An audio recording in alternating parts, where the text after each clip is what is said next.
Warning, this podcast doesn't have a single fish in it.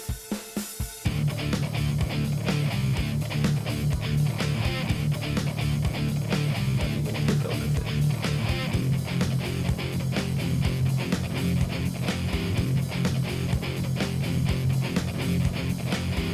fish. What's up, everyone, and welcome to the ASOTV podcast for Gotham, Season 2, Episode 1, Damned If You Do. I'm your host, Dom. With me, my co-host, John. Hello. And Nikki. Hey. How's it going? Good. It's good. Glad this show's back. I don't know. I was reading a lot of reviews for this episode, and they were all just like, "It's a meh episode. It's kind of." I thought this episode was great. Yeah. I thought the pace was awesome. I mean, that's what a lot of people were complaining about, that it seemed slow, but I thought it was good. I just felt like there was some parts of it they could have left out for a first episode for the season. They could have easily just pushed like Selena. I mean, having her dialogue, I love her, but she didn't need it. Her sitting there was enough. I guess. I mean, that would be very reminiscent to the episode named Selena Kyle, in which she had one line of dialogue, so. Yeah. So. But, yeah.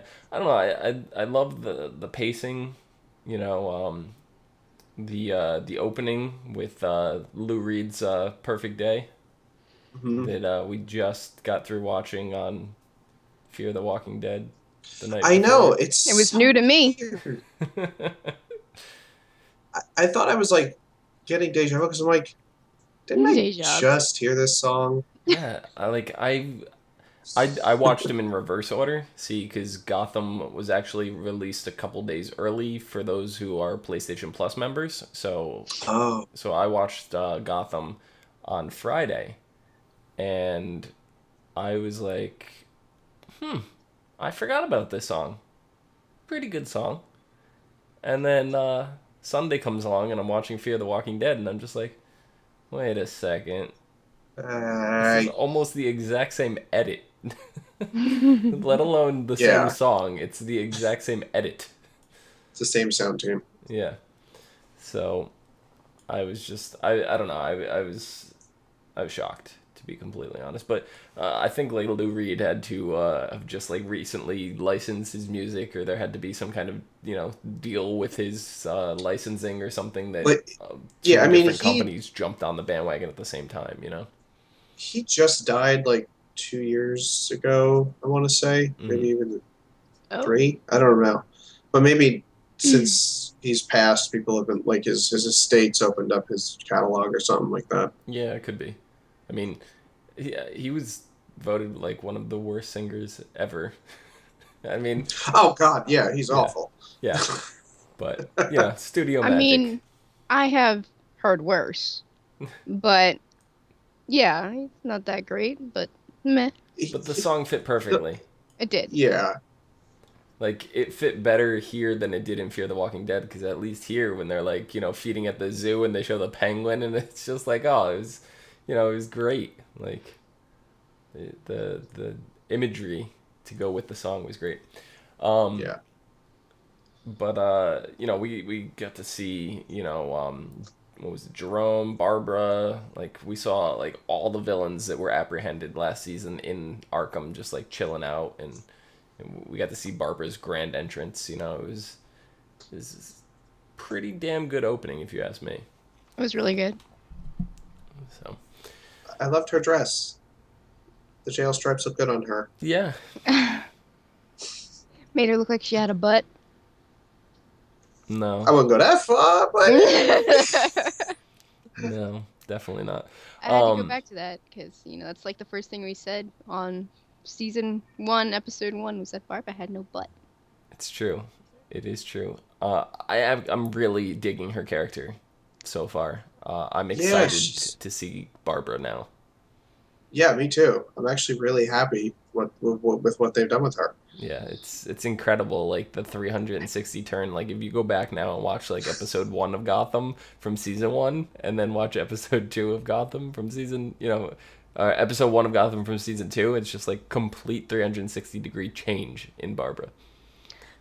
I don't know if she knows that it's a a change, or she's just, she's playing it off as she's innocent and she's really just screwed up, or she just doesn't realize that there's that line and she's crossing it back and forth all the damn time. I think the writers and the actors are very self-aware of the criticism that they received in season 1, because you even got to see the Riddler step up and play like a very less terrible kind of role. Like I don't know how else to put that, but his performances fell very flat last season. It was hit or miss, and it was mainly miss. Yeah, I mean, I think it's weird that both characters got better once they went crazy. Yeah. Like they just needed that little edge. Mm-hmm. The whole personal, like the double personality thing that the Riddler has going on is going to be really interesting. Yeah, playing the good guy is not always what it's cracked up to be. It's a little bland at times. So, there's a lot more depth when you're playing the villain. I do feel like this show now has found its place. It's found its groove. And it's decided it doesn't give a fuck about Batman canon anymore. It doesn't know. So, yeah, I'm willing to say all bets are off from here on out. That's fine with me. Yeah. Honestly, I'd rather it do that. Because it seemed like they tried to cling too close to it last year. And couple little things that they did rub people the wrong way. And now they're just like, we don't care at all. We're just going to do what we want to do, whether it fits into the Batman. Because, like, there's little tiny differences. Like, because obviously the DC Batman universe has not created like a cinematic universe like Marvel has. They're trying to do some stuff with the TV, but Gotham is very separate from everything. Because like when Bruce and Alfred broke into the room and the letter in the Batman comic books, that was a main arc in Flashpoint, and the Flash actually brought Batman the letter from his father, or Bruce, young Bruce. So they clearly didn't go that route. They could have gotten, Barry Allen, Grant, whatever his name is, to come in from the Flash TV series, and just have a quick guest role. But they didn't go that way because they have not established this as a connected universe. Okay. And I kind of like that. I like how Gotham is just on its own, gives it free rein to do whatever it wants. Even if it is connected, it's years in the past. It's not present time like with Flash and Arrow. It's in the past, definitely. And I think in Flashpoint, when Flash gave Bruce the letter, he was fully grown. He was already Batman and everything. So, yeah. I don't even... Yeah, well, Flash can time travel, so it doesn't matter. Yeah, he could just if it was in the you don't know present. me. Yeah. Hey, kid. Yeah, exactly. So, there's that. But I don't know, they didn't waste very much time getting into the Thomas's little cave thing. I thought that was good because they kind of left that as like the cliffhanger going into the season. They opened with it, which was great, but they still didn't dive right in. They waited till about halfway through the episode and then to start playing with the idea of how to open it, and then the very end of the episode when they actually opened it. And I'm glad that they didn't make us wait an additional episode. I'm glad that they fleshed that all out in the first one. And honestly, can I just say that the little scene that Alfred and Bruce had, was like, well, if you're not going to help, just give me some tea. Yeah, just give me some tea. Yeah. Well, snarky, you'll need more of this, and then I'll get the kettle started. Just, you know what it is, and I've been meaning to say this, is that they embraced the humor now. Yeah. They're like willing to let the show be funny. Right. And I'm really happy with that. Like with the scene where, Salazar, the fucking Soul Reaper, walked into the I am Salazar. Zardon. Like, all right. Yeah. Salazar. Sorry, whatever his name Salazar. Is it spelled how it sounds? Whatever. 2 A's. Yeah, close enough. 2 A's. And then I loved when he called him Gordon. When he called him Gordon. Gordon. Yeah, that was good. Yeah, I appreciate that. Yep. But Zardon served as the dark days are coming kind of Crazy person. bearer of news. And Jim's like, yeah, okay, thanks for the heads up. But shit hit the fan pretty quickly. It did, yeah. We saw Loeb come in and fire Gordon, which we kind of all knew was coming. Yeah. And Jim decides to make a deal with the devil. He goes to Penguin, and as soon as he went to Penguin, I'm like, really? We're back to this game again? Like, this is what we just spent like all last season was Jim owes Penguin a favor, Penguin owes Jim a favor, back and forth. But they actually raised the stakes here this time. And they made it worth it. Like, Penguin's like, if you want me to do this for you, you need to do this for me. And Jim actually killed for him. I mean, it was to save Jim's life at the same time, but, it was for the Penguin still, nonetheless. Mm-hmm. Queen just played through my head. It's like, Mama just killed a man.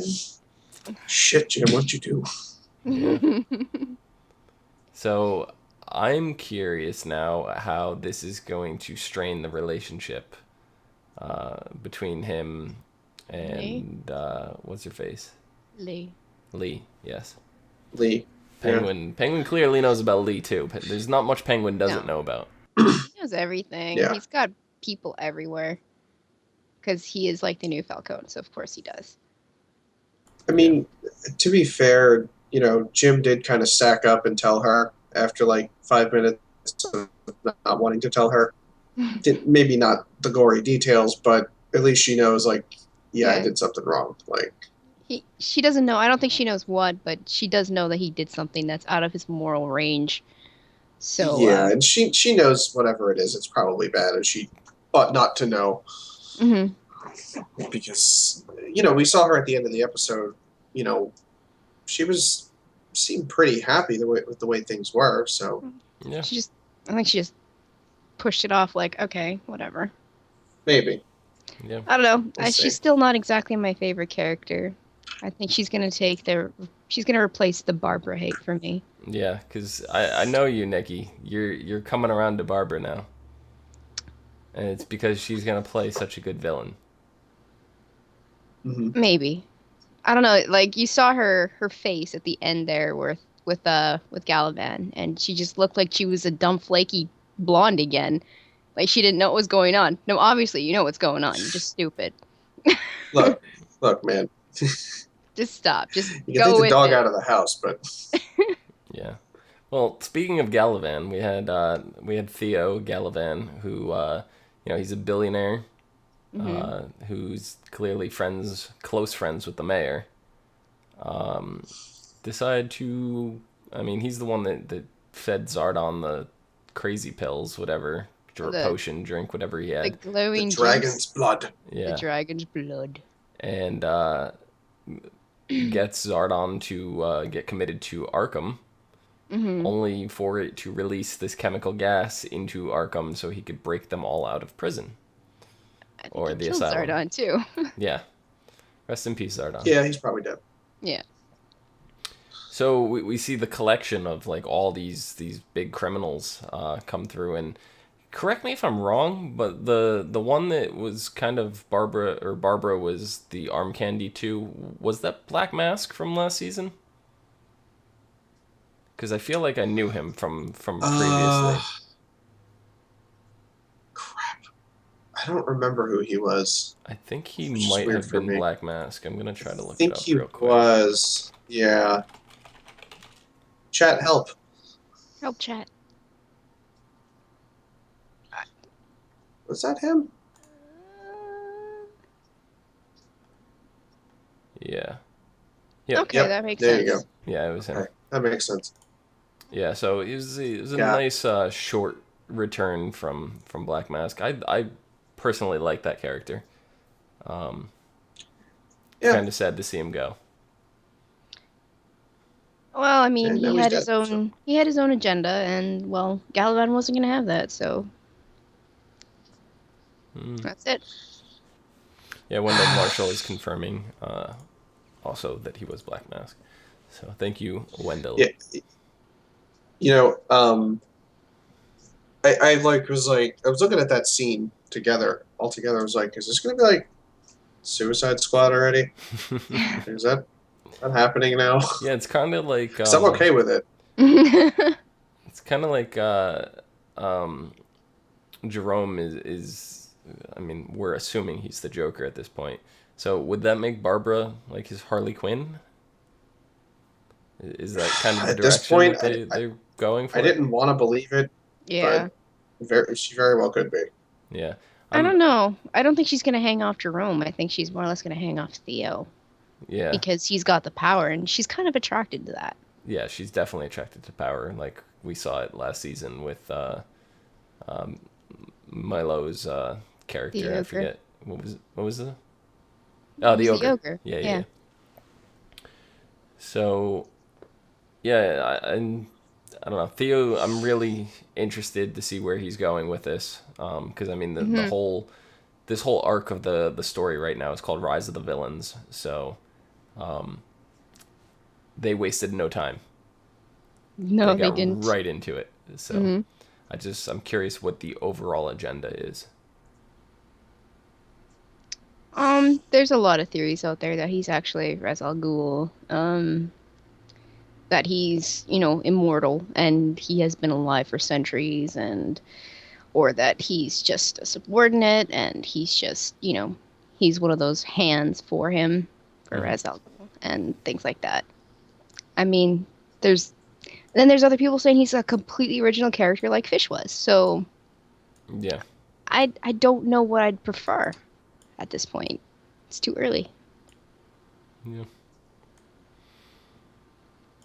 I don't know, but weren't they dealing with, like in the Flash and whatever, or Green Arrow? Weren't they dealing with Ra's al Ghul? Yeah, a lot, or like the Lisa Lazarus bits up. We kind of, I don't know. I don't ever see. I don't know if we're going to see the series actually cross into that territory. So maybe he is just his own guy. Possibly. I mean, I don't know. Unless they're really keeping Gotham its own little universe away from the rest of the DC stuff going on, then they could just use him. Mm-hmm. Yeah, well, I know that the doll maker was in season 1 of Arrow. Season 2, was it? Oh, yeah, I see. Season 2 of Arrow, and then they had Dr. Dollmacher, slightly different, but still the same premise, over in Gotham. So I think that right there, for me, already establishes them as two separate entities. Yeah. So I don't see them actually crossing over with the CW series, and that includes Supergirl, who is tentatively in that universe right now as well. So, but we saw the Penguin live up to his end of the deal with Jim. After Jim got his money back, he removed Lowe from office, forcing him to retire and reinstate Gordon as a detective. Yeah. Severed head will do that. Mm-hmm. I loved when Zaz was sitting there with the mouth and he's like talking as like the guard, I thought that was great. He's so freaking nuts. Yeah. Oh my god. Zaz is great. Like I love him. He's I'm just from the little bit we saw this season, I already think they're doing a much better job with him than they did the first season. Yeah. And he had barely So you want me to dialogue. Kill him? I want to kill him? Yes. Yes, kill him of course now. I do. It wasn't clear. That little dialogue, it's just, oh my god, I remember having so many complaints within the first 2 or 3 episodes of Gotham last year, and now I have nothing but good things to say about them. So I'm really, really happy. So I know Cleo's in chat. I'm gonna ask her a question straight out. Because of the banter between Zaz and the Penguin, just in that one scene, are you shipping them now? Because I am. Yeah. What'd you guys think about Harvey? What'd you guys think about Harvey being the sober bartender? I love him. It made me happy. Yeah. I love him. Their little moment together was wonderful. I'm a little upset. Maybe he'll get reinstated now too. He didn't he didn't get fired. He left. Yeah. Well, So maybe they'll hire he him left on back his or own something. choice. And then he's sitting there. He's telling Gordon, "I've been sober for 32 days. You know, I go home to a girl that loves me. I sleep in my bed. Like, it's the best sleep I've ever gotten. I'm happy." He says all that, but then when Gordon leaves, he doesn't look very happy. He looks slightly miserable. Well, I don't know. I think he misses his job. I think he liked it. And maybe he just liked working with Gordon. Cleo saying Harvey is lying. He's not sober. You think? Aw. Maybe he's not. I mean, definitely it's think he's only lying. I don't 32 know. days. So. Yeah, I don't know if he's sober or not, but he's definitely lying about missing the police force. Like I think he wants back in. Yeah. And I think, I mean, I don't know, because now that Gordon's gotten reinstated, like, he's like, because I think the deal was him and Harvey both got demoted to patrol. Right. And Harvey didn't want to deal with it, and Gordon did. So maybe now that Gordon's a detective again, he'll be like, oh, well, if I can go back to being a detective, shit, yeah, okay, great. You know. But even the Penguin's like, why do you want this job? It's a very thankless job. Why does Gordon want it? I don't understand. He's a Boy Scout. He truly is a Boy Scout. And I think he still has it in his head that, you know, he wants to be the one to flip Gotham and make it a better place. He wants to have that, you know, pedestal that he can stand on and be the statue. Yeah. So I go ahead. Oh, sorry. Go ahead. No, I was changing topics, so go ahead, finish. Oh, well, I was just going to say that I like that, you know, his captain got promoted to commissioner now. So now, like, things will suck less, I hope. Yeah. But so now are we getting a new guy, a new character as the captain now? Because I think, what's his name from, what's that guy? The bald guy who played the Thing in Fantastic Four. Yeah. Isn't he supposed to be What's his name? He's coming on the show, so maybe he'll be the new captain. What else did he play? I wish I knew the actor's name. I can't think of it. Yeah, I'm not sure. We're also supposed to be getting the Court of Owls, which they kind of alluded to last season. So. Look what I just bought. Ooh, Batman the New 52, Volume 1, The Court of Owls. Woo! So, now you can tell us all the goodies. Yeah. Not now, John. You gotta get a chance to read it first. Oh my God, he dies? Sorry. Sorry. Yeah, so I'm really excited about that, and I don't know. I feel like the show was building up to Batman before. Like they were teasing us a lot with Bruce and the relationship with Bruce Selina. They were really pushing for that. This season feels like they've abandoned our hope for Batman. Not in a bad way, but they're focusing on Jim being the hero, because you see the direct parallels between the letter that Bruce gets from his father and what Jim is going through. Yeah. So and I feel like that. And I mean, it's been this way all through season 1. Jim Gordon's been the main character, but I feel like the focus has shifted now that they're focusing on him being the main character, where I felt like we were a little all over the place last season. It was, you know, actually all over the place last season. It was a lot of episodic, you know, Gordon versus villains. Right now, it is Gordon versus villains, but it seems like they have a storyline they're going to keep to. Yeah. I mean, like, they've already established the Penguin, like, now. Penguin in the comics and all that was not established until around the time of Batman. So all bets are off. Like Cleo saying in chat, she said that, you know, it's too early for either of them to be those characters. She was referring to Joker and Harley Quinn when we were talking about that. It's not, because all bets are off now. There's no too early for anything. Like, they could introduce whatever villains they want at whatever stage. I wouldn't be surprised to see Bane show up this season.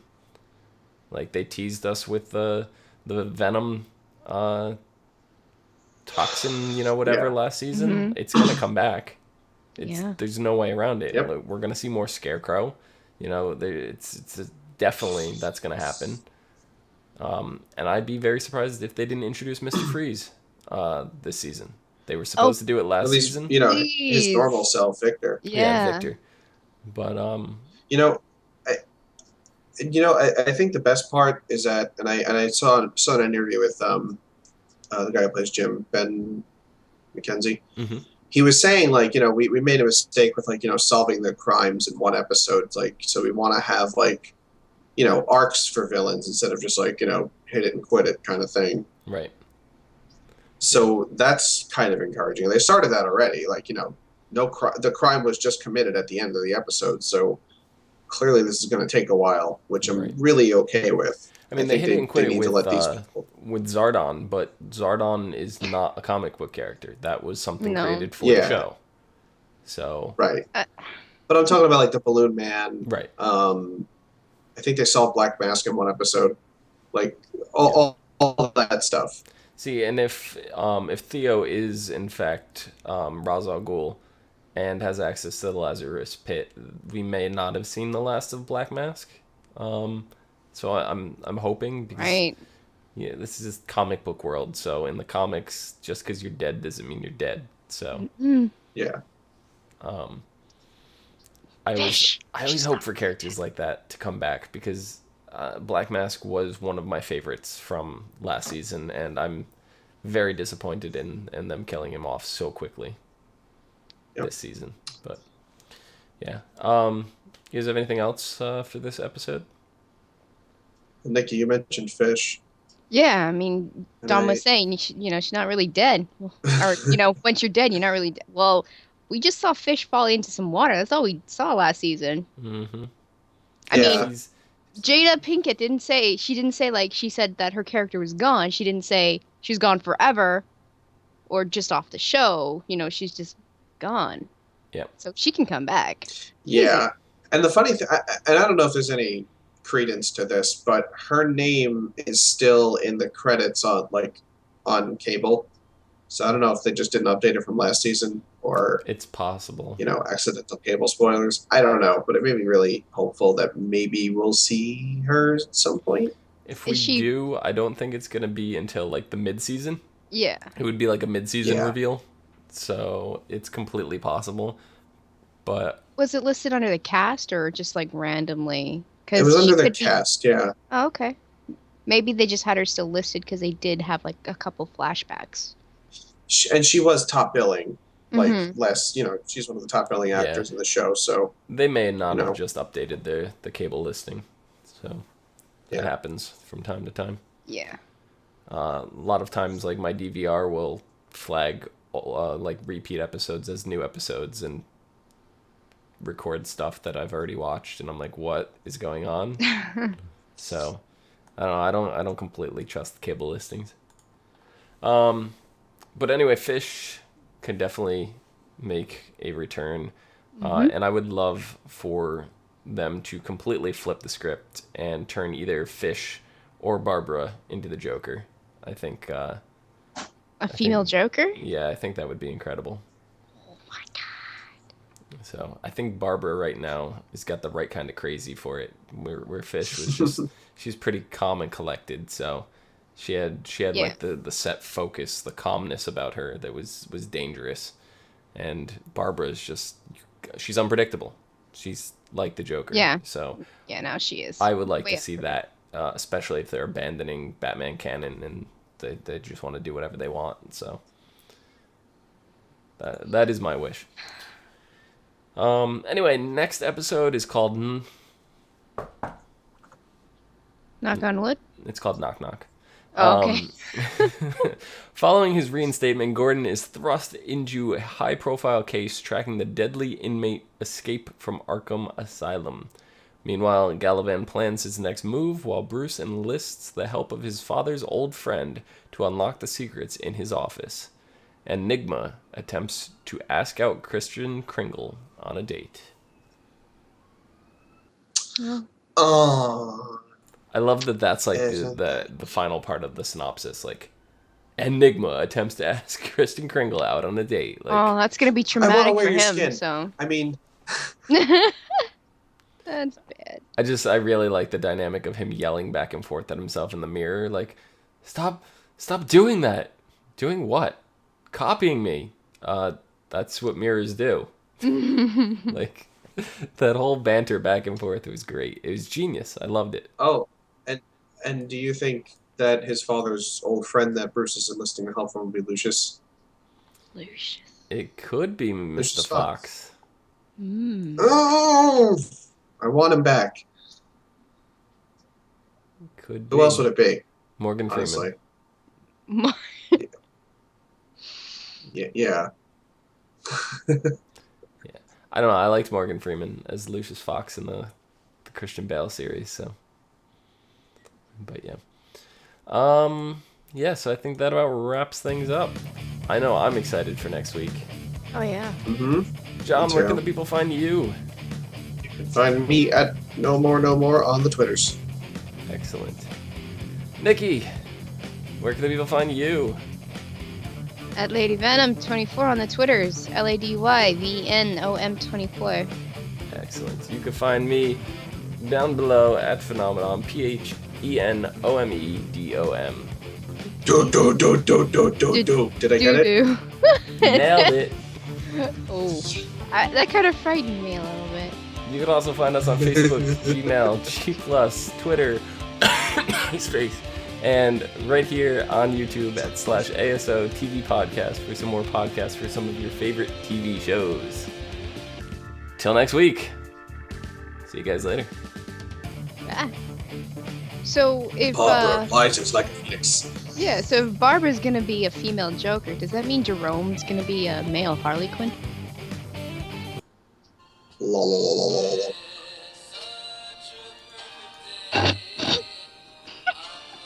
What's this?